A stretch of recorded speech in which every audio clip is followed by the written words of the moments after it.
Halo, salam akademia. Welcome back to my channel, Christian Dendi. Eh, Teman-teman, Bapak Ibu dan para mahasiswa, pada video kali ini saya ingin sharing dan membagikan ilmu berkaitan dengan Smart PLS. Ya, kita tidak jauh-jauh dari SEM. Dan di video kali ini saya ingin coba membagikan tutorial bagaimana mengolah data statistik menggunakan aplikasi Smart PLS, dan dengan harapan Bapak Ibu dan teman-teman sekalian bisa mengikuti dan bisa eh, mengolah data dengan baik. Dan di video kali ini juga mungkin ada sedikit beberapa penjelasan berkaitan dengan hasil Smart PLS dan apa sih yang membedakan Smart PLS dengan Liscale. Di video saya sebelumnya berkaitan dengan tutorial menggunakan Liscale.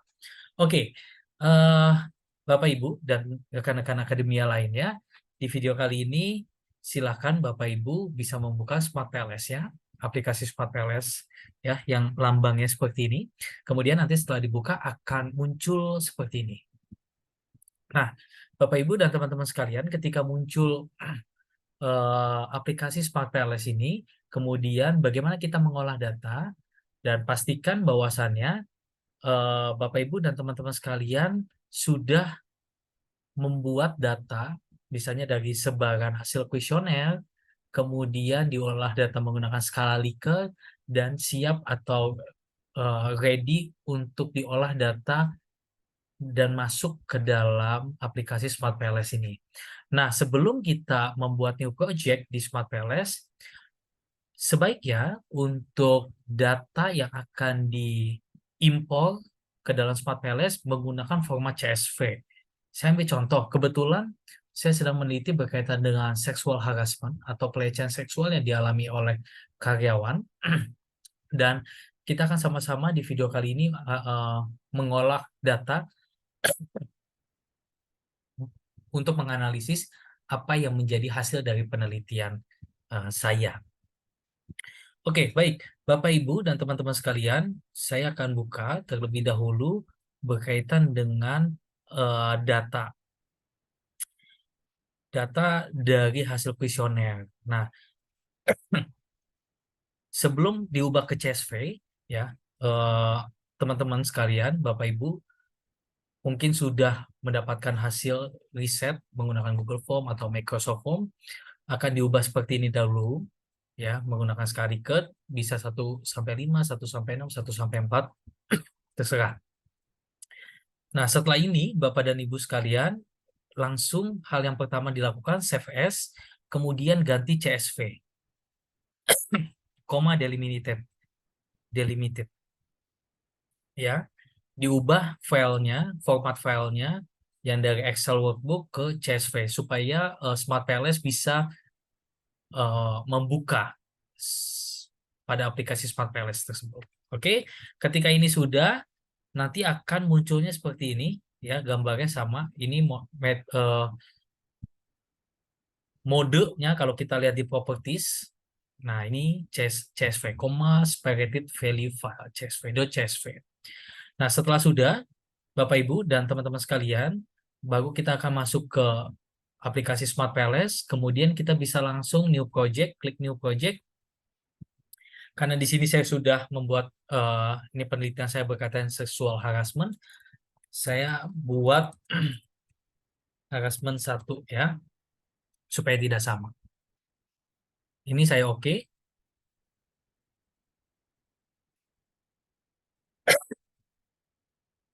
Kemudian setelah sudah, kita akan mengimpor data. Di sini ada bagian double klik to import data. Silahkan Bapak Ibu dan rekan-rekan sekalian double klik. Kemudian cari data yang sudah diubah ke format CSV. Nah, ini ya, data file.csv. Ini kita tinggal klik open. Ini saya bikin sexual harassment 1. Oke. Maka akan muncul di sini. Ya. Kemudian bagaimana kita menggambar? Ada model model penelitiannya. Nah, kebetulan model penelitian yang saya buat ini seperti ini, sexual harassment. Total ada 6 hipotesis ya berkaitan dengan sexual harassment. Ini variabel X1, depression X2, turnover intention X3, dan job satisfaction di variabel Y atau variabel dependent. Total ada 6 hipotesis. Nah, ini 4 variabel ini yang akan saya uji menggunakan Smart PLS. Nah, kemudian kita akan masuk, Bapak Ibu dan rekan-rekan sekalian, bisa diklik, double klik di bagian sexual harassment 1, di bagian biru ini. Nah, kemudian maka akan muncul di bagian indikator ini. Nah, ini yang kita akan pindahkan sesuai dengan gambar atau model penelitian yang kita uji di dalam penelitian. Nah, di sini sexual harassment saya total ada 6 indikator. Kemudian saya tinggal, ini saya blok 1, 2, 3, 4, 5, 6. Kemudian saya tinggal drag, ya, pindahkan ke bagian sini. Begitu juga seterusnya. Ini depression, saya total 1 sampai 6. Ya, kemudian ini job satisfaction variabel Y 1 sampai 4 saya taruh di sini saja. Ini kalau untuk mau merapikan tinggal diklik di bagian select. Kemudian ini kita bisa klik kanan, kita atur supaya indikatornya pindah ke sebelah kanan supaya memudahkan aja supaya lebih bagus. Ini kita klik kanan, pilih align indikator right. Oke, selanjutnya turnover intention total ada 4 juga, saya taruh di sini. Kemudian ini saya pilih align indikator right. Nah, setelah sudah, nah kita bisa berikan nama. Caranya klik kanan, ini rename.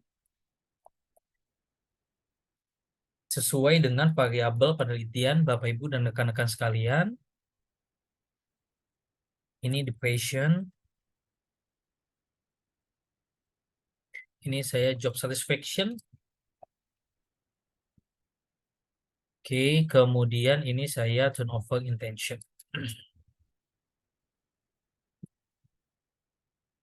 Oke, kemudian ini sudah total ada 4 variabel dengan indikatornya masing-masing. Kemudian langkah selanjutnya kita berikan connect arah hubungan atau arah pengaruh yang kita ingin uji. Kita klik connect di sini di bagian atas.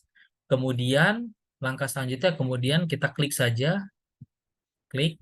Kemudian kita ingin kliknya bagaimana sesuai dengan hipotesis yang kita bangun. Sexual harassment ke job satisfaction. Turnover intention ini, nah maka akan muncul biru ya ketika sudah diklik hubungannya pada di setiap variabel. Kemudian ini ke sini, kita lihat lagi di position di sini.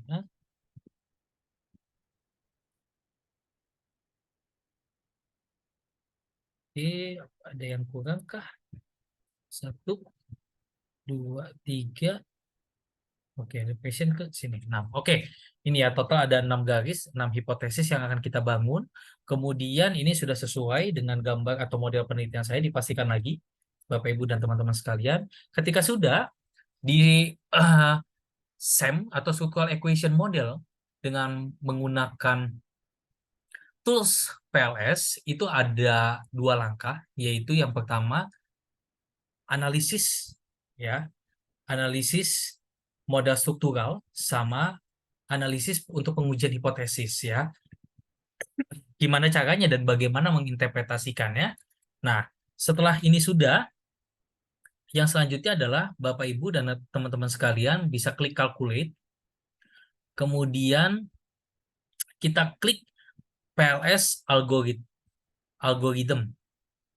Kita klik, kemudian kita langsung start calculation aja. Maka akan muncul seperti ini. Nah, untuk memudahkan Bapak Ibu dan rekan-rekan sekalian untuk memindahkan ke Excel, kadang di penelitian Bapak dan Ibu sekalian, baik yang mungkin di sarjana, magister, ataupun disertasi, ataupun bahkan penelitian-penelitian yang Bapak Ibu lakukan, untuk memudahkan bisa langsung klik export Excel. Start export, ya. Ini start export, kemudian pilih, kemudian klik save, ya. Pilih namanya apa. Misalnya ini bagian outer model ya yang pertama. Oke, kemudian klik save. Karena saya sudah save, makanya akan muncul seperti ini. Nah, ini sama. Ini navigation, ini sama seperti yang di tampilan eh, di Smart Palace ini, path coefficient, indirect effect, total effect, auto loading. Nah, ini sama ya. Tinggal diklik aja, nanti show. Nah, langkah yang selanjutnya, Bapak Ibu dan rekan-rekan sekalian, eh, kita akan menganalisis outer model atau menganalisis model struktural. Nah, saya sudah buat. Yang pertama dilakukan apa?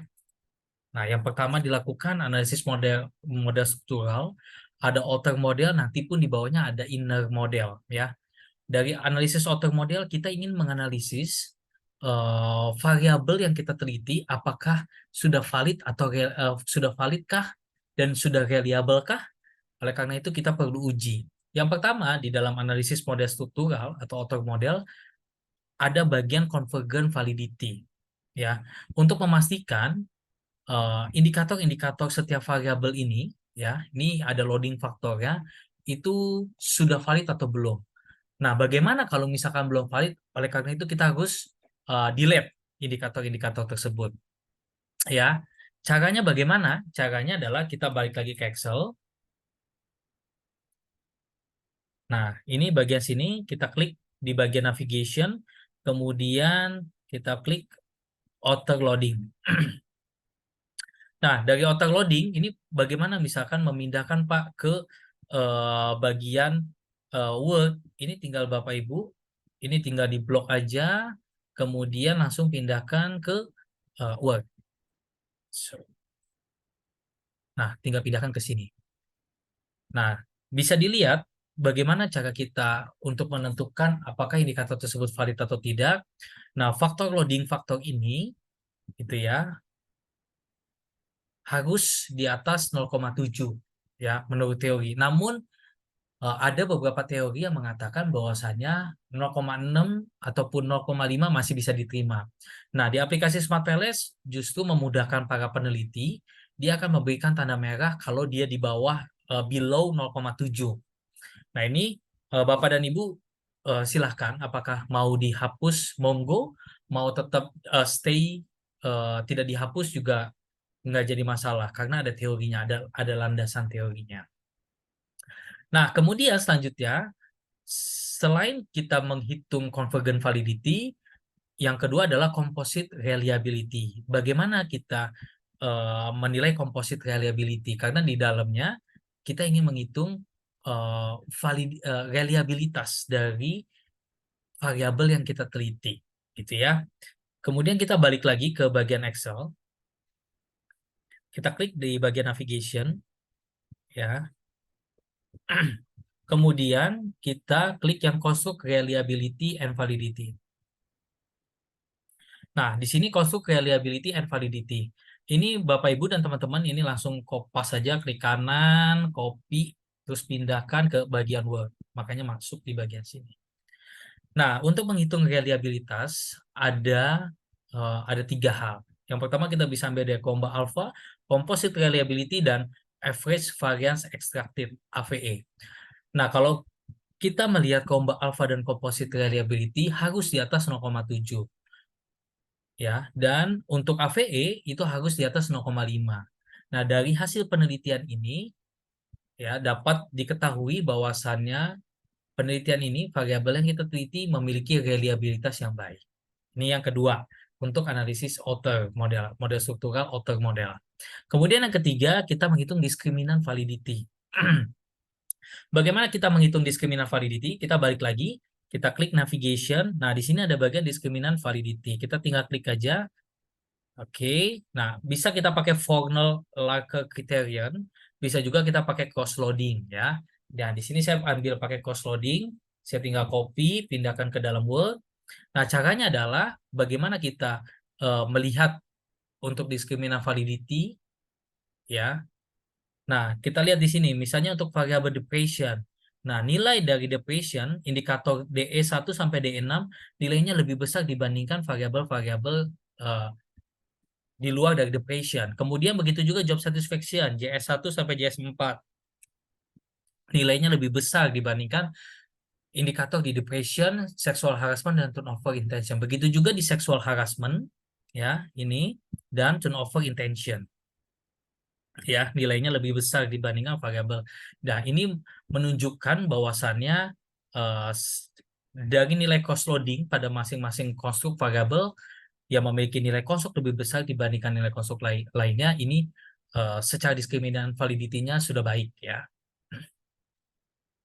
Kemudian kita beranjak, analisis outer sudah, kemudian yang kedua yaitu analisis model struktural dilihat atau ditinjau dari inner model.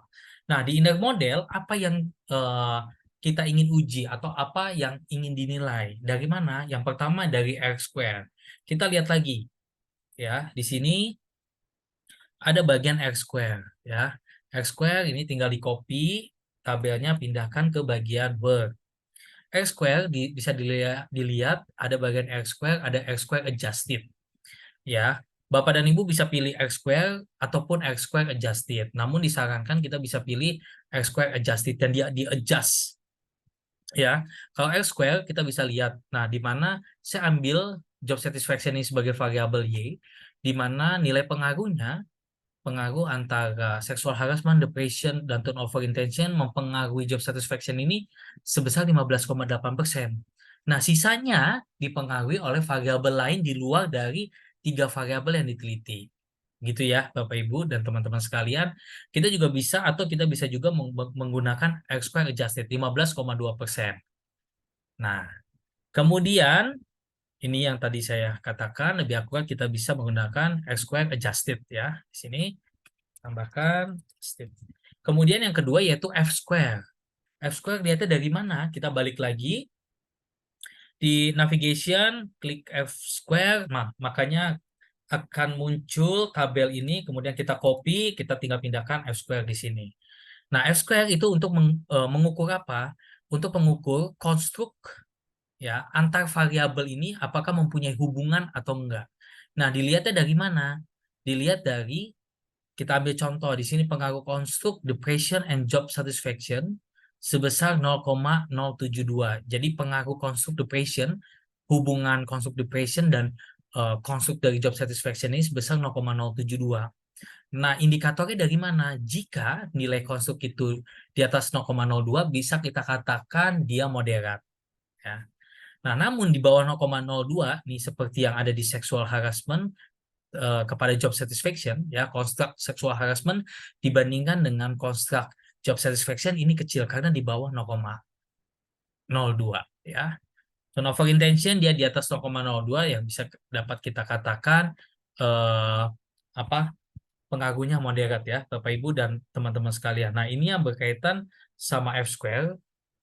Nah, kemudian selain daripada F square, kita melihat dari variance inflection factor. Ya, variance inflection factor atau VIF. Ya, di mana VIF ini untuk menilai apakah model penelitian kita itu terdapat masalah multi-call apa enggak dalam model korelasi penelitian kita yang atau di model penelitian Bapak Ibu yang sedang teliti. Nah, caranya bagaimana? Kita tinggal klik navigation, kemudian di sini ada collinearity statistik. Kita tinggal klik show aja. Kita pilih yang bagian inner ya, kita klik di sini, kemudian kita tinggal pindahkan. Ya. Nah, kita lihat di sini indikatornya variabel memiliki nilai VIF itu di bawah 10 yang berarti bahwa tidak terdapat masalah multi-call. Nah, ini di bawah 10 semua, rata-rata nilainya di 1, ya. Berarti nggak terdapat multi-call dalam model korelasi penelitian ini. Nah, selanjutnya kita juga bisa menilai di bagian predictive relevance ya, predictive relevance. Nah, predictive relevance ini yang membedakan dengan LISREL ya. LISREL di video saya sebelumnya berkaitan dengan LISREL. Di mana SEM ini ya kalau kita lihat karena ada LISREL itu dia fokus kepada covariant base ya, di mana dia menguji variabel-variabel yang teorinya sudah kuat. Sementara PLS ya kecenderungannya dia meneliti dengan dasar teori yang kurang atau kurang kuat. Oleh karena itu kita bisa prediksi kira-kira model penelitian kita ini kuat apa enggak model penelitian ini bagus apa enggak, ya sudah sesuai apa enggak pengaruh uji dengan data teori yang minim. Nah, ini keunggulan PLS dibandingkan Lisrel, karena Lisrel lebih cenderung dia mempunyai dasar teori yang kuat, sementara PLS bisa mengakomodir ketika rujukan-rujukan teori atau penelitiannya baru sedikit. Nah, ini dia bisa, ya, karena dia variance based. Namun demikian, aplikasi Smart PLS juga terus berkembang. Nah, dia juga bisa mengarah ke covariance based saat ini. Nah, di Smart PLS, ketika kita bahas predictive relevance, di mana tujuan dari aplikasi ini untuk mengetahui kapabilitas prediksi menunjukkan model. Nilainya dari mana? Jika nilai Q2 prediknya itu lebih besar daripada 0, model tersebut mempunyai predictive relevance, di mana model digunakan cukup menjelaskan informasi yang ada di dalam data penelitian. Jadi mampu mengakomodir sebenarnya. Ini keunggulan Smart PLS. Nah, caranya bagaimana? Caranya, ini kita kembali ke Smart PLS, kemudian kita klik di bagian ini, model, kemudian kita klik calculate. Nah, kita lihat PLS predict. Ya, PLS predict, kita start calculation aja.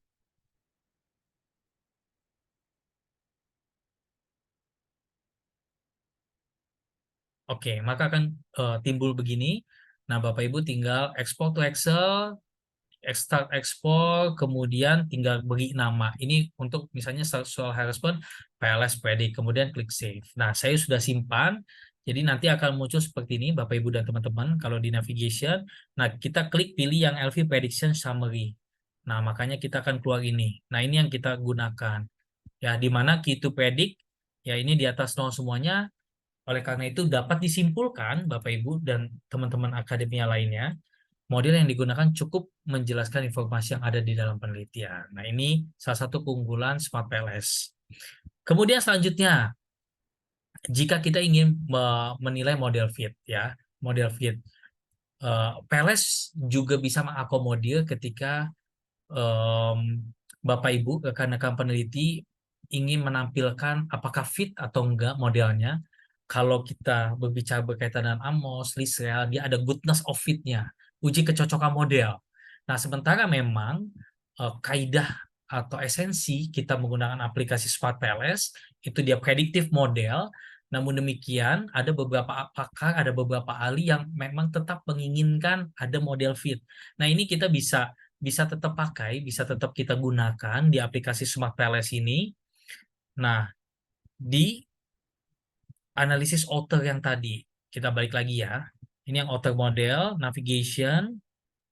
Nah, kan tadi kita udah menghitung VIF, kemudian kita klik aja model fit. Nah, di sini ya. Ini kita copy, kita pastekan, pindahkan ke dalam Word. Nah, bagaimana? Apakah model yang kita teliti ini fit atau enggak? Bisa dilihat dari nilai NFI. Kalau di sini saya menggunakan dari SRMR, di mana nilai SRMR penelitian saya di bawah 0,08 yang bisa dapat dikatakan bahwasannya model saya sudah fit. Oke, kita lanjut ke pengujian hipotesis. Tadi kita udah berbicara mengenai outer model, inner model, terus ada prediktif, ada model fit, dan yang selanjutnya kita berbicara berkaitan dengan pengujian hipotesis.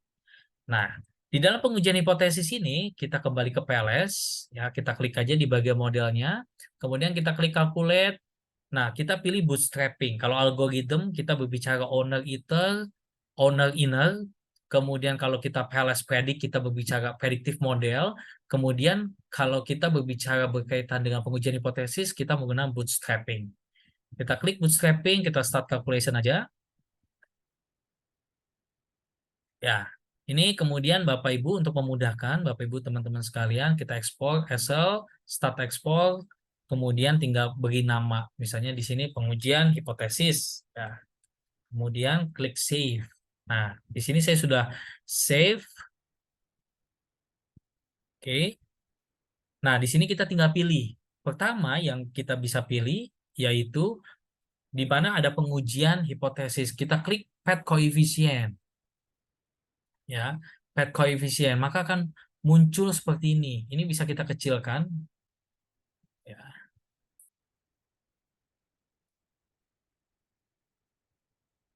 ini sudah saya kecilkan, kemudian ini kita klik aja, kita blok, kita copy, kemudian Bapak Ibu dan teman-teman sekalian bisa paste di sini ya, copy paste di sini. Nah, bagaimana cara kita menilai? Nah, dalam kita menilai itu diambil dari nilai T-value, di mana nilai T-value ini variabel itu dikatakan berpengaruh jika nilai T-value itu lebih besar atau 1,96. Atau bisa juga kita menggunakan nilai dari P-value, di mana variabel itu dikatakan ada pengaruhnya ketika dia nilai P-value-nya di bawah 0,05. Nah, aplikasi Smart Playlist ini memudahkan pengguna, dia akan menampilkan warna merah, berarti tidak ada pengaruh di dalamnya. Nah, untuk melihat apakah hubungannya positif atau negatif, kita bisa melihat dari original sampel ini. Ketika dia nilainya minus, berarti ada hubungan negatif. Ketika dia nggak ada tanda minus, berarti dia hubungannya positif. Oke, kemudian bagaimana Pak caranya untuk menghitung ini direct effect? Kalau kemudian ada variabel intervening atau pengaruh tidak langsung, bagaimana kita melihatnya? Apakah ada pengaruh tidak langsungnya? Nah, indirect effect. Caranya bagaimana? Kita balik lagi ya ke eh, analisis uji hipotesis, ke navigation, kemudian kita klik yang spesifik indirect effect. Nah, kita bisa lihat ya, sexual harassment berpengaruh tone over intention dan depression, di mana tone over intention di sini sebagai variabel intervening. Kalau kita lihat yang kedua, depression sebagai variabel intervening ya.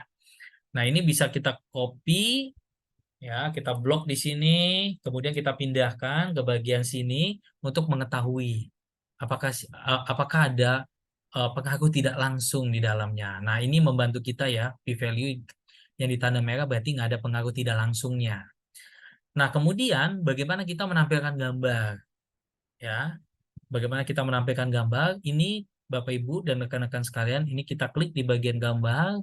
Kemudian di sini kita tinggal klik kanan, export image as to file, tinggal berikan nama. Bisa pilih PNG atau JPEG sesuai sama kebutuhan Bapak dan Ibu sekalian. Kemudian ketika ini sudah, maka akan muncul seperti ini. Tinggal klik kanan, copy, kemudian tinggal pindahkan di Word. Oke. Begitu Bapak dan Ibu sekalian berkaitan dengan penjelasan saya eh, pada video kali ini. Semoga bisa bermanfaat buat Bapak dan Ibu sekalian dan sukses untuk penelitian Bapak Ibu dan teman-teman sekalian. Terima kasih dan salam akademia.